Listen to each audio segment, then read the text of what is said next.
Dumako naman tayo sa fake news. Ito, palagi naming i-emphasize sa inyo ngayon.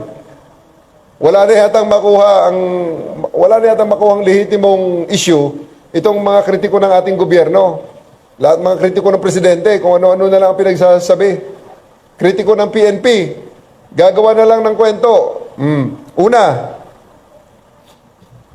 Richie Vlogs, papatake down namin ito sa Meta. Bernard, paki-follow up sa Meta. This is a violation of community standards. Pinapakita na may mga kabataan na naglagay ng upuan sa gitna ng kalsada. Talagang may na-aksidente dyan. May na-aksidente dyan, panoorin natin. Tapos, Bisaya ang pagkalagay. Ginagawang Bisaya para kunwari, Pilipino. Ang problema, nasa Indonesia yan. Indonesia yan. So, cyber patrolling, Indonesia, kasi nakuha natin dyan ang plate number. Ang plate number, Indonesian plate. Wala na talagang, walang makuha itong mga DDS vloggers. DDS vlogger, yung nagkuha niyan, ang nag-post niyan, ang naglagay ng caption ng Bisaya, wala nang iba dyan, kundi DDS vlogger. Mga waibuot, mga tayo palang, Mga pa lang. why buot is paano ba sa Tagalog yan? Walang buot. Ang buot is parang yung wala kang kamalayan, yung walang maturity. Pero hindi, mas stronger diyan. Yung parang wala kang kwentang tao. Walang mabuting asa. Minumura niyo yung tatlo na yan. Mamatay na sana kayong tatlo. Sabi niya. Kasi gusto niya sana, mga wala kayong kwentang tao, sana mamatay na kayong tatlo. Yan ang sinasabi niya dyan. Which is totoo naman. It is an outrage. Di ba? Kaso nga lang, ang incident yung pinapakita niya, wala sa Pilipinas. So it's crazy. Pinapalabas nila na parang nandito sa Pilipinas at parang wala nang sense, wala nang orderliness, wala nang peace and order sa atin na parang kung sino-sino at kung ano-anong ginagawa. Hindi po nangyari sa atin yan. Siguro naman wala pang Pilipino. Wala sana Pilipinong ganyan, ha? Hopefully, pwedeng gawin ng Pilipino yan, pero hindi pa ginagawa ng Pilipino at wala pa tayo recorded na ganyan. Okay? Pangalawa, eto, natuklasan na ating kapulisan mula sa ACG sa isang viral video na kumakalat sa social media kung saan makikita ang isang tao na tangkang saksakin. Yan. At tinaga. Ang nag-load na naman yan ay si Kerwin Salvador de la Cruz. Nare-upload. At yan ay nangyari sa Vietnam. So, tapos sasabihin nila yung police at pagkatapos kung si tatay daw nila, walang ganyan. Yan ang mga comment. Time nga ni tatay nila, may na-armalite nga sa gitna ng Commonwealth di ba? Proud pa sila. Di ba? Wala na talagang magawa, kundi ito na lang ang kanilang ginagawa. Pasamain ang mukha ng ating bansa na para bang napakagulo natin. Hindi naman totoo. So ngayon, ito ay papatake down din natin ang vlog na ito at kakasuhan din natin. Pangatlo, may isang viral video din, pambubugbog sa isang estudyante na pinalalabas Pilipinas na naman, bullying. Humakot ito ng 17,000 views at 85, napakaraming reaksyon. Tapos sa mga trolls naman, walang tigil sa kapupula ng ating gobyerno. Mahina ang pulis, hindi gumagalaw ang DepEd, kung ano-anong mga pinagsasabi. Ang problema, Indonesia. Again.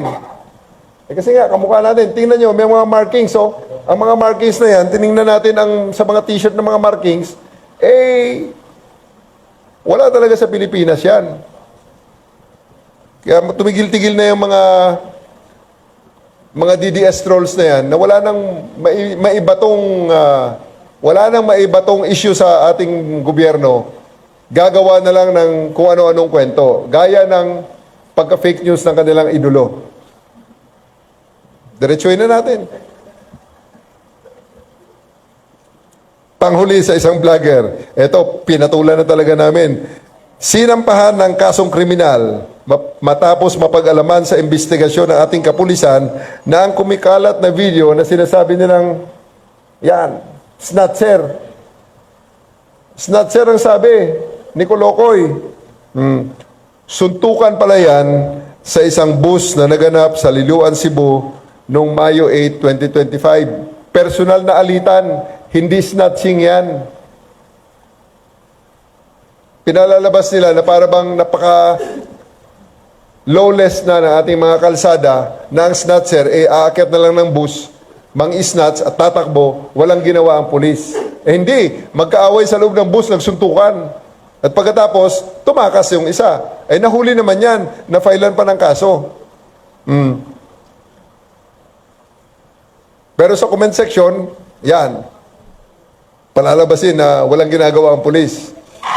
Okay, so ayon sa pinakahuling report ng ating Anti-Cybercrime Group mula Enero hanggang August 13 ngayong taon, umabot na sa 1,378 posts ang kanilang minonitor at na-flag bilang fake news o mapandin lang na content. Sa bilang na ito, 1,372 ang request for takedown at may mga natanggal na sa iba-ibang mga platforms. At kapansin-pansin, karamihan o 1,260 posts ay unang na-detect ng Meta mismo na nagpapakita ng patuloy na koordinasyon sa pamamagitan ng PNP at ng social media companies. Sa ngayon, may 6 na kaso na naisampa, 4 dito ay nasa preliminary investigation at 2 ay nasa trial na. Ipinapakita nito ang hamon na dala ng online disinformation, ngunit nagpapatuloy ang pinaigting na aksyon kasama ang iba-ibang ahensya upang masiguro ang isang ligtas at responsableng digital space para sa lahat ng Pilipino. Sa ngayon, ang PNP, tayo ay gumagawa na ng kaukulang akbang para maka-establish tayo ng helpline para sa naging biktima, especially ng mga blackmail, especially yung gamit ang mga sex video. Okay? Marami tayong nare-report sa ating mga kababayan, kabataan, mga babae na naging biktima. Mga babae na, mga lalaki na naging biktima ng blackmail dahil may mga sex video na pinanghahawakan ng kanilang kakilala at sila ay pinipilit na gawin ang mga bagay na ayaw nila. Na-recognize natin ito at tayo ay gumawa ng isang hakbang at may programa tayo ngayon na i-roll out namin sa ating in the next few days. Sapagkat na-recognize namin na ito talaga isang napaka-complex at napaka-sensitibong sitwasyon. Marami sa naging biktima ay hindi ka agad nakakapag-report sapagkat magbuga ang kahilingan. So, we'll make this as safe and as inclusive as possible para ang ating mga biktima ay magkaroon ng isang environment na pwede silang makapagsalita freely at sila ay mabigyan ng ating kaukulang intervention o tulong. So, isa yan sa aming mga naging emphasis ngayon at maririnig nyo ang mga details yan in the next few days. Okay, so sa ngayon, ako'y nagpapasalamat sa inyo. Yan po ang ating kabuong update mula sa ating operation at sa security preparations nitong nakaraang linggo. Ang lahat ng ito ay bunga ng sama-samang pagsisikap ng buong PNP, pakikipag-ugnayan sa iba't ibang ahensya at stakeholders at higit sa lahat, sa tiwala ng publiko. Ako'y nagpapasalamat sa ating mga kababayan. Nagdagdag na tayo ng mga 911 operators sapagkat ang lagi kong pinagmamayabang na sasagutin namin kayo sa loob ng 3 ring ay medyo humahaba na dahil napipilahan na tayo dahil marami na tumatawag. So hopefully, with the addition of another 10 operators, magagawa natin ang mga 3 to 5 rings may sasagot sa inyo. May mga kritiko na nagpalabas, may mga pinagdemohan tayo dyan. Bakit daw 10 rings? Dahil sabi ko, 3 rings. Ang 10 rings po ay 30 seconds. Dahil ang isang ring ay 3 seconds. gusto namin sana na 3 seconds, 3 rings ay masagot kayo. That is 10 seconds. Sure, doon mo kayong perfecto. 10 rings, 30 seconds lang yan. Pwede ba? Bigyan mo naman kami ng kalahating minuto. Huwag naman masyadong banat agad dahil ang 10 rings talaga, 3 seconds each, ay 30 seconds. Okay, sorry na po. Late kami ng 30 seconds. Ay, hindi pala, 20 seconds kaming late. Kasi ang 10 seconds, amin yun eh.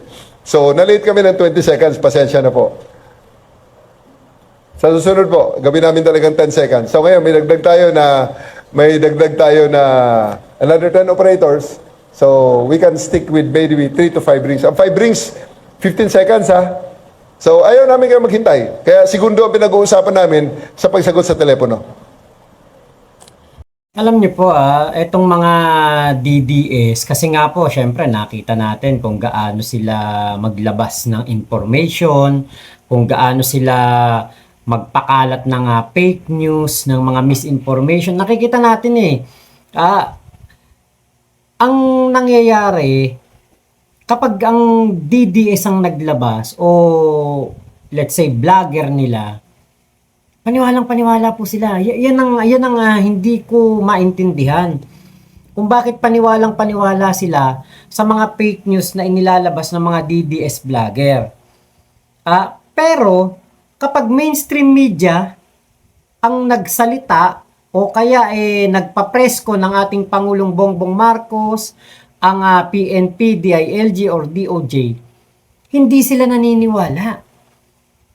Ganun po katindi ang kanilang pananampalataya dito sa mga fake news ng mga DDS vlogger. Kaya nga po alam nyo, sa totoo lang, ang daming nagsusulputan dyan ng mga DDS vlogger. Ang dami. Nung dati, mangilan-ngilan lang makita mo sa YouTube, mangilan-ngilan lang. Ngayon, naku, napakarami po kahit yung mga dating ang vlog mga showbiz. Ang mga dating vlog tungkol sa kotse, ngayon DDS na. Mapapaisip ka, ba't gano'n ang mga DDS na, kumbaga yung mga viewers ng mga DDS, paniwalang-paniwala po sila basta ang naglabas vlogger. Kasi kumbaga parang nung pong mga panahon na nagsimula na magkaroon ng labanan between the maisog.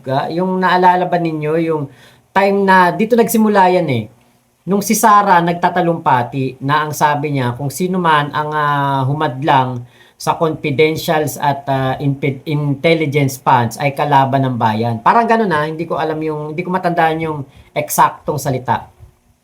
Diyan na po nagkaroon ng parang naririnig ko na sa mga vlog, nakikita ko na sa mga posts. Hindi na sila maniniwala sa mainstream media dahil ang mainstream media daw fake news. Katulad nung sinabi ni Digong na si PBBM daw ay addict, si PBBM daw ay basta si Bongbong bangag noon, bangag hanggang ngayon. Bangag ang ating presidente, sabi yung gano'n ni Digong. Diyan na nagsimula yan. Na ang mga fake news po, yun na yung nagiging totoo sa kanila. Tapos kapag may nilabas ang mainstream media, hindi po sila naniniwala. Makikita mo sa mga comment section, nakalagay, sasabihin nila, paano kayo, fake news kayo, hindi yan totoo, fake news kayo. Pati ito nga ito talaga ang isa sa pinaka-example na mga tanga talaga sila, mga bobo talaga sila, mga utak biya. Sabi ni Digong, bangag ang ating presidente. Adik daw si Bongbong. Yan sinabi niya. Naka-live yan. Ang daming nasa harapan ni Digong na tao habang sinasabi niya yan. Doon yun sa Davao City. Ang daming tao. Naka-live. Sinabi ni Digong. Syempre, ang dami nakapanood, di ba? Tapos, sumunod na mga araw, parang the next day yata, may pa-press con si Digong. Nakaganyan pa si Digong nun. Sabi ni Digong, tinanong siya, PRRD, totoo ba yung sinabi mo na bangag at adik si PBBM? Hindi ko na matandaan yung eksaktong mga salita pero parang ganun yung tanong. Sabi ni Digong, wala ako sinabi maawa ka naman sa akin, patayin ako ni Bongbong. Patayin ako ni Marcos, sabi niya ganun. Wala akong sinabing ganun Pero sinabi po niya yun. Nung gabi pa lang. Tapos dinenay niya. Sumunod na mga araw, dinenay niya. Tapos yung mga DDS, alam mo yung, hindi, walang sinabi. Ano yun? Ano, panaginip ba namin yun? Panaginip ba yun ng mga nakapanood? Dahil sila, sabi nila, wala daw sinabi si PBBM. Si PRRD. Ngayon, alam mo yung mas pinaniwalaan na nila yung kasinungalingan ni Digong kaysa dun sa totoong napanood natin na minumura ni Digong si PBBM. Kaya sabi ko, ibang klase talaga tong charisma ni Digong. Biruin mo yung sinabi niya, hindi broad daylight, pero sinabi niya in broad night light, maliwanag na maliwanag, sa mga live, alam ko may SMNI pa nun Parang nanonood noon, nasa 28,000, 30,000. Tapos sa mga live pa ng mga vlogger, ang dami ring nanonood. Mga DDS vlogger. Ang daming nanonood. Alam mo yung biglang, nung dininay ni Digong yun, makikita mo, nakikipaglaban sila sa mga comment section. Hindi, walang sinabi si Digong. Hindi niya sinabi yun. Alam mo, yun yung po yung pinaka-example. Isa sa the best example kung gaano po naniniwala ang mga DDA sa mga kasinungalingan ni Digong. Syempre, kasunod na niyan, kasinungalingan ni Sara. Di ba? Kita nyo, nagbanta si Sara sa ating Pangulo. Meron na daw siyang kinausap, nagugurgur sa ating Pangulong Bongbong Marcos. Tapos sumunod na mga buwan, na-interview siya. Ano sabi ni Sara? Gawa-gawa lang nila yun, sabi lang nila yun. Hindi yun totoo. Pero, nakita natin sa live niya mismo, live natin napanood, minumura niya si PBBM at kung ano-ano ang kanyang sinasabi laban dito. Binabantaan niya. Pero sabi niya, wala daw siyang sinabi. Diba? Ito pa isang magandang example din, para kay Sara. Biyahe siya ng biyahe. Diba? Sabi na nga, hindi ko alam kung sino nagsalita na parang laging absent si Sara Duterte. Hindi daw yung totoo. Sabi lang nila yun. Smear campaign lang daw. Pero talaga naman lagi naman siyang umaalis. Lagi naman nagpupunta sa ibang bansa. Hindi naman yun matatawag na official trip. Kasi kung official yun, dapat merong mapapakinabangan ang mga Pilipino. Pero dun sa kanyang pag-iikot sa iba't ibang bansa, mas nakikinabang siya. Katulad na lang nitong pagpunta niya sa Kuwait. Hakbang ng maisog ang kanyang pinuntahan doon. Ano kinalaman ng gobyerno? Ano kinalaman ng Office of the Vice President sa hakbang ng maisog? Ang hakbang ng maisog, anti-government yan. Kaya paano nangyari na yan ay magiging magiging official trip at hindi personal trip? Gayong, wala namang tayong mapapala dyan. Kayo, may mapapala ba kayo? Mga taga-Kuwait, may mapapala ba kayo dyan sa pagpunta ni Sara? Nasubukan na natin yan. Merong mga hakbang ng maisog, nag-rally. Qatar. Sa paggawa nila ng katarantaduhan doon sa Qatar, nakulong. Sino nagpalaya? Pangulong Bongbong Marcos. Nakalaya sila dahil sa ginawa ng ating Pangulo na pakikipag-usap sa mga opisyales ng Qatar. Kita niyo yung katarantaduhan nila na yan. O sila gumawa ng katarantaduhan. Pero ang magpapalaya, yung kanilang minumura, yung kanilang binabanatan, tinatawag na bangag. May nagawa ba si Robin? Pumunta ng Qatar? Wala. May nagawa ba si Sara? Ano sabi ni Sara? Tinawagan ko yung DFA. Hanggang ganun lang. Pero yung sasabihin mo talagang kikilos, gagawa, katulad ng ginawa ni PBBM noon, hindi nila gagawin. Walang ano sa kanila, wala importansya sa kanila yun. Ilang piraso lang yun eh. Di ba, yung isa nga, pinauwi dito, nung umuwi dito, parang binigyan pa ng counseling, tas parang binigyan pa ng negosyo eh. Tinulungan pa. Ganun ang ating Pangulong Bongbong Marcos. Pero si Sara, wala, puro bunganga lang. Diba? Kaya alam niyo po, ang mga DDS, tama yung sinabi ni General Torre, mga desperado na, wala nang maibato. Kaya kahit mga video sa ibang bansa, gagamitin nila para palabasin na napakagrabe na ng sitwasyon dito sa Pilipinas. Kasi gano'n naman lagi. Kahit, hindi naman maikakailayan. Makikita mo naman yan sa mga balita ng mga tukmol na vlogger ni Digong at Nikki Bulok. Mga nagsasalita na na mga hindi naman tawag doon, yung mga newscaster. Makikita mo puro katarantaduhan ng mga pinagsasasabi. Akala mo nabubuhay na tayo sa sa Karimlan. Yung akala mo paglabas ng bahay mo, wala na, last day mo na yun. Di ba magtataka ka, buhay pa naman sila. Kasi kung sasabihin nila grabe na, sobra na, hindi na parang alam mo, napakahirap ng mabuhay sa Pilipinas. Pero magtataka ka, buhay na buhay pa rin sila. Diba? Makikita mo, maalwan pa buhay nila eh. Diba? Kumikita sila sa paninira.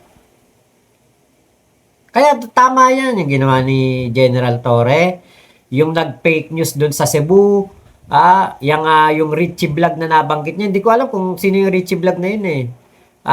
Alam niyo po yung mga ganyan, kapag yan, kapag yan ay mga makasuhan, maipakulong, mapasara ang kanilang mga page or channel, tama lang yun. Tamang hakbang lang yun ng ating General Torre para, kasi sobra na eh. Grabe na ang kanilang ginagawang fake news eh. Diba? Sobra-sobra yung fake news na ginagawa niya mga yan. Ngayon po, alam nyo, ang punot dulo ng fake news, nagsimula pa yan kay Digong nung kampanyahan po ng 2016. So sa mga hanggang ngayon po na nanonood dito, umabot kayo sa punto na ito, na nandyan pa rin po kayo. Ito po yung katibayan na si Digong ang nagpasimuno o nagpasimula ng fake news. Ito po yun. What areas around the country ka mas may laki chance to get votes? Diba? Tapos, syempre, how much will you spend for social media versus traditional media? Pwede ko naman kayong tulungan at saka yung tao na doon kasi like sa traditional media, you can buy sa ngayon, pati interviews binibenta nila. At pag ginenta nila yung interview, you can give your own questions. So hindi ka matatakot. I'm talking about yung mga province.